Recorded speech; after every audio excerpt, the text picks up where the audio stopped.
Hi, Dr. Cortez. My name is Noelle Adams, and in this course so far, we have touched on various topics within leadership.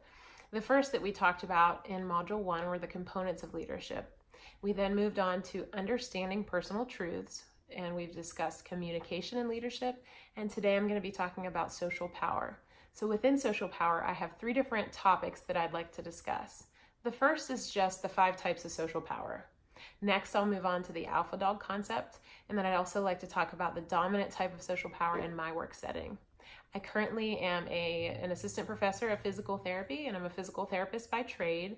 I work at a small private institution in the Appalachian region of West Virginia, and I'm just going to dive in a little bit so I can share with you some of the leadership structures that we have put in place in our department and just the inner workings of our department.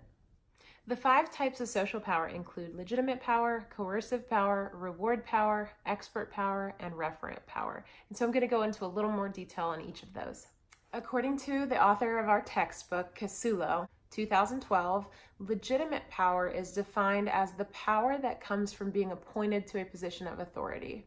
So this would be somebody who's hired or promoted to a position of authority or leadership. The next is coercive power, which again is defined by our author, Casulo, 2012, as the ability and authority to punish people for whatever reason. So somebody with legitimate power may also have coercive power. Then there is reward power, which Casulo, 2012, defines as the ability to give people things that they might want or to take away things that they might also want. Again, somebody with legitimate power could also have reward power.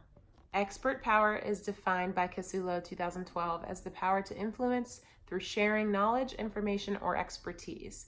So somebody with legitimate power may or may not have this expert power, but this type of power could come from a longtime member in the organization or somebody who's just very knowledgeable in a certain content area.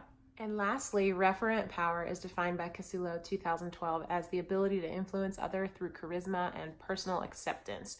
So somebody with legitimate power, again, may or may not have referent power, and a successful leader will have some degree of referent power as well as expert power.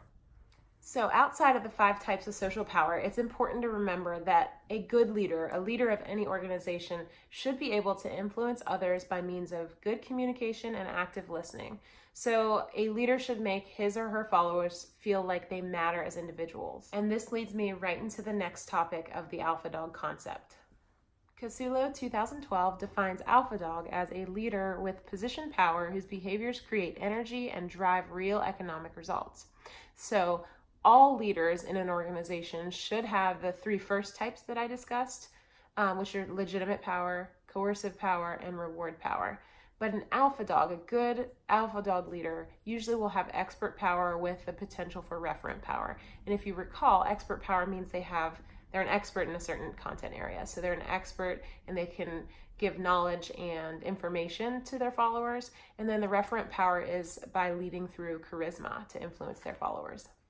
Other definitions of alpha dog by Casulo 2012 include a leader who is in a position of authority and is most credible and who consistently drives high-value performance, and alpha dog is someone who is capable of driving economic value while having the greatest positive impact on the people of the organization. The alpha dog's behaviors should be in sync with the organization's energy flow in order to have an effective impact on the people of the organization. The best alpha dog leaders are very clear about their own personal truths and they act on them enthusiastically. They set high-level strategic goals, they have excellent communication skills, and they speak with passion and purpose, and they're very authentic in their words. It's important to understand that although alpha dogs are in a position of authority, not all leaders will qualify as alpha dogs. So some leaders will not have the ability to influence others despite being in that position of power. So to go back, they may have that legitimate power, but they just don't have the charisma or the communication or listening skills that they need to actually influence their followers. Some leaders may have the ability to influence, but their goals might not be aligned with the goals of the organization. So somebody may have the ability or capacity to be a true alpha dog leader, but their goals, their personal truths just don't line up with the organization. Okay, some red flags to look out for when you're trying to determine, is your leader an alpha dog leader or are they a mutt, as Casulo 2012 would call them? So some things to look for. The leader may blame others before they're actually self-reflecting. They're more concerned with their own political power more than the good of the organization. They're unwilling to accept or admit fault, and they lack confidence and integrity. If any of these red flags pop up, that could be an indication that your leader is not truly an alpha dog leader, but somebody who's just in a position of power. Next, I would like to talk about the dominant type of power within my organization. As I stated previously, I'm an assistant professor of physical therapy at a Jesuit university in West Virginia, and I work with about 12 other faculty members.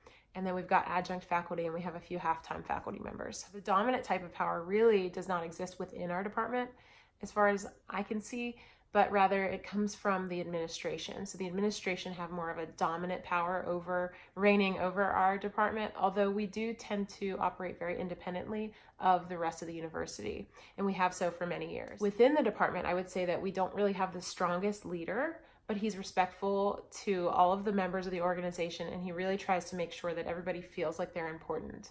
And the reason I say that the chair of our department isn't the strongest leader is mainly because it's not really a bad thing, but he does have an area of weakness. And I would say that he does not have the complete expert power. So he was appointed to this position as an interim department chair, kind of on a whim. We needed somebody to step in quickly, and we were not able to fill that position. So within the department, he was promoted to that position.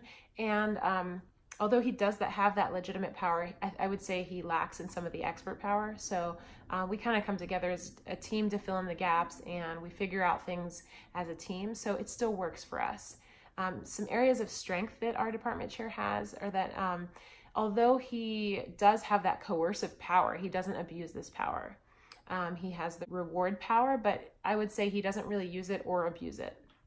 And also, the leader in my organization does not fully embody the referent power or the charismatic leadership, as we talked about before. He gets the job done, but the faculty as a whole, like I said, work well together to keep the department successful. And I would say that there are 3 other long-term faculty members in our department who I look at as leaders as well, and they're able to fill in the gaps for him. So we as a department fill in some of the gaps, but in areas like our accreditation. For instance, we have one faculty member on staff who actually works for CAPTI. CAPTI is our credentialing agency, and he is a reviewer. So he goes out to other similar institutions to ours, and he helps them with reaccreditation and does the review for their reaccreditation. So he's our expert in that area. We have another faculty member 2 other faculty members who are very knowledgeable in our service learning programs. So we have these faculty members who are able to fill in the gaps. And that's what's nice. We have several long-term members who've been there for a long time, including the department chair. And so they really help each other out. And I look to all of these seasoned long-term faculty members as my leaders. So in closing, I would like to say that I think that having a strong alpha dog leader is very important for the success of any organization. But I will say that there could be instances like in my department where you've got 3 or 4 strong leaders within the department, even though they may not all be those legitimate leaders, but that can work together to be kind of an alpha pack. And I think it works for some organizations, and it seems to work really well for ours. We have not, our department leader, our department chair is an interim chair, and he's going to continue to fill that position until we're able to find somebody externally to do the position. But the search has been out for 2 academic years now. And so he's really settled into that role, and we have a really good system that works. So I just think that it's important that, having an alpha dog leader is definitely beneficial, but there can be ways around it if you don't have that solid leadership in place.